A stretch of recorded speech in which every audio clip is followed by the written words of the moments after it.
Good day, my dear friends. Our gospel for today is from Matthew chapter 20 verse 1 to 16, where it is about the parable of the landowner who hires labor into his vineyard. At sa oras ng sahod, they all receive equal salary regardless yung iba nagtrabaho ng maghapon, simula umaga, yung iba nag-start alas 9 na, yung iba alas 3, yung iba late na, hapon na.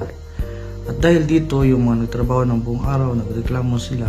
For them, this is unfair.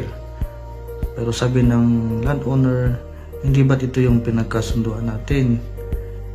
Tanggapin nyo na lamang ito at umuwi na kayo. Wala ba daw siyang karapatan sa sarili niyang pera? O nainggit lang sila dahil siya ay generous? My dear friends, we used to think that God is fair, no? But He isn't fair. Hindi siya patas. And this is a good thing for us. Dapat nating pagpasalamat. Kasi kung ang Diyos ay patas, kawawa po tayong lahat. All of us, we don't deserve His blessings, especially salvation. This because God is so generous, so loving, so merciful, so compassionate, that He continues to bless us and giving us hope na magbago. Ang mahalaga lang naman sa Kanya ay ang makasalanan ay makabalik sa Kanya.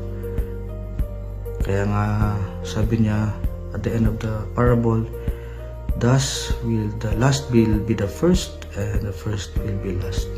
Amen.